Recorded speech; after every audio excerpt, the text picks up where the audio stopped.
प्यारे बच्चों नमस्कार। हम लोग इंग्लिश ग्रामर में टेंस पढ़ रहे हैं और टेंस में जो है हमने फ्यूचर इंडेफिनिट टेंस पढ़ लिया है।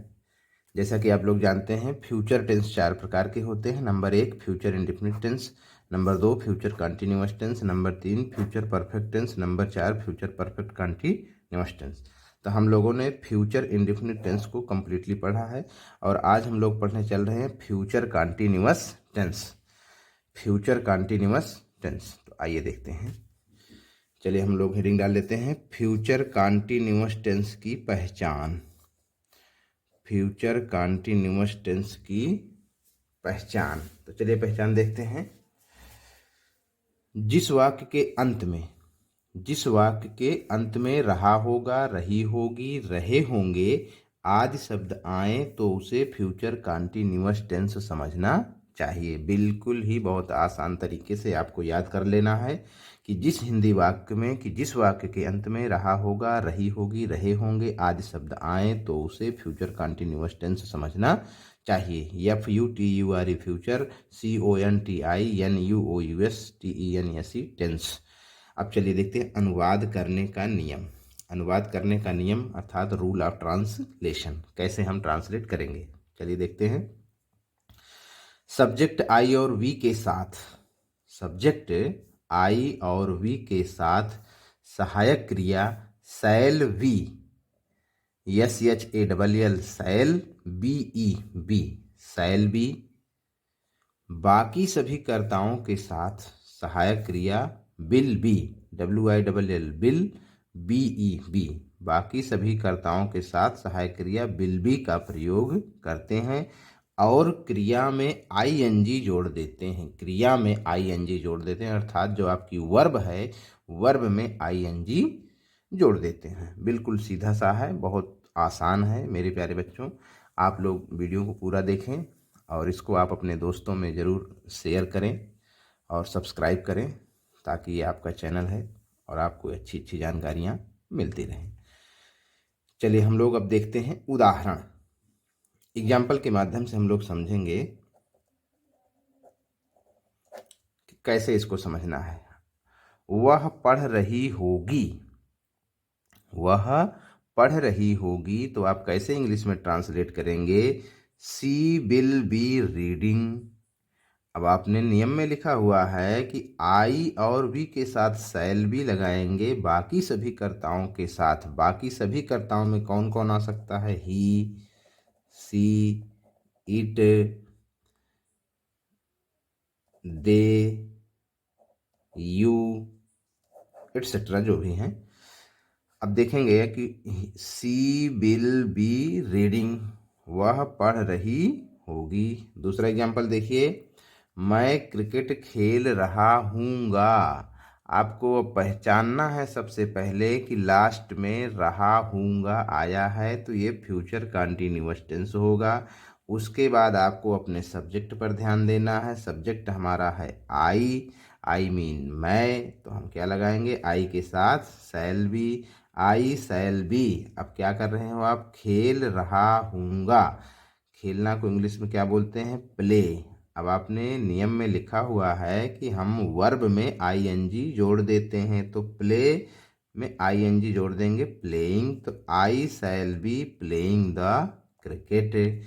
तुम अपने गांव जा रहे होंगे। तीसरा वाला देखेंगे, तुम अपने गांव जा रहे होंगे तो इसको कैसे करेंगे, you will be going to your village. यहाँ अपने के लिए सभी सब्जेक्ट के साथ अलग अलग लगता है जो कि मैं भी आपको आगे बताने वाला हूँ।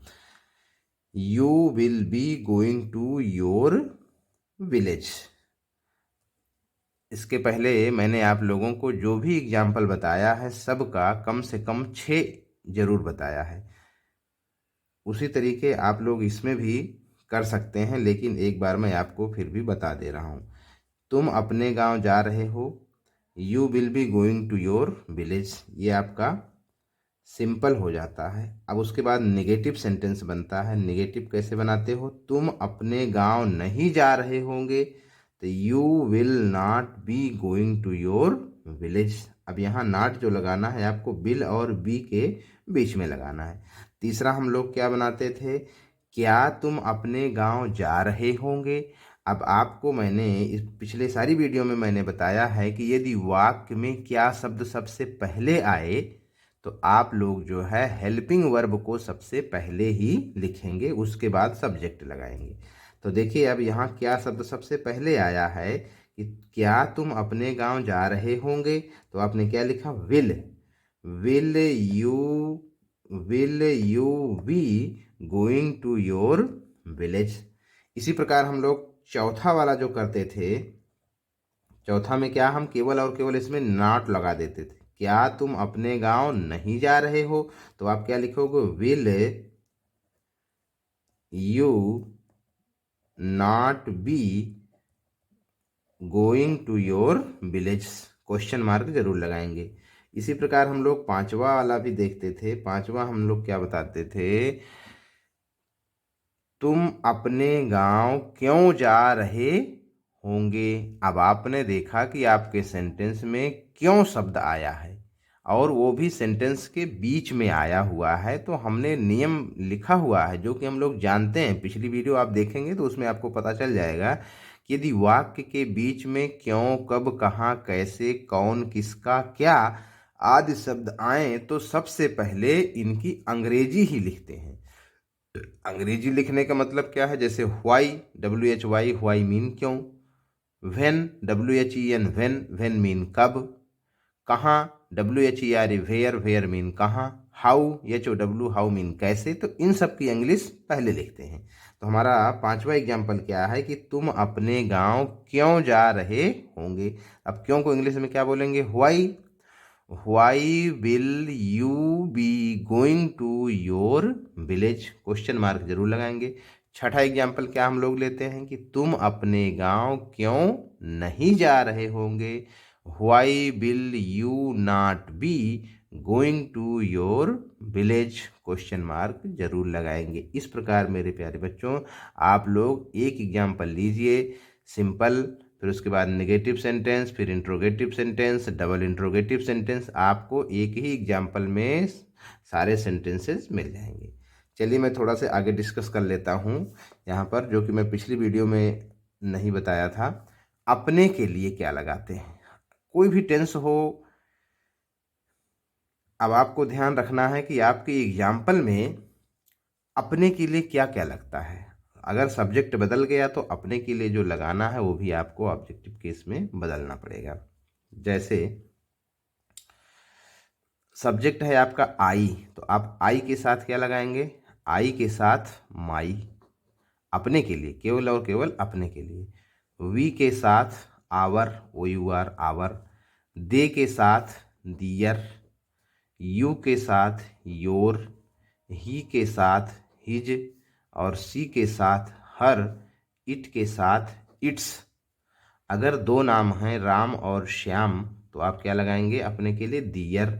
अगर एक ही नाम है जैसे राम तो क्या लगाएंगे, हिज। अब यहाँ पर आप, हमें लगता है कि अभी नहीं समझ पाए होंगे। आप मान लीजिए कोई एग्जाम्पल लेते हैं कि मैं अपने गांव जा रहा हूँगा। अब अगर यहाँ मैं है तो आई आ गया, तो आई के साथ क्या लगाओगे आप, my. I shall be going to my village. अगर यहाँ पे आ जाए कि हम अपने गांव जा रहे होंगे तो आप क्या लगाओगे, सब्जेक्ट हमारा है वी, तो we shall be going to our village. अगर यहाँ आ जाए कि वे अपने गांव जा रहे होंगे तो they will be going to their village. अगर यहाँ एग्जाम्पल आ जाए कि तुम अपने गांव जा रहे होंगे तो you will be going to your village. ये तो एग्जाम्पल आपने पीछे भी लिखा हुआ है। अगर आ जाए कि वह अपने गांव जा रही है तो she will be going to her village. लड़की है तो हर और लड़का है तो हिज। तो मेरे प्यारे बच्चों आज हम लोग फ्यूचर कंटिन्यूअस टेंस के विषय में बहुत अच्छे से जानकारी लिया। आप लोगों को यदि ये वीडियो अच्छी लगे तो आप लोग इसको लाइक, शेयर और सब्सक्राइब जरूर करें और अपने दोस्तों में इसको ज़रूर शेयर करें। जय हिंद, जय भारत।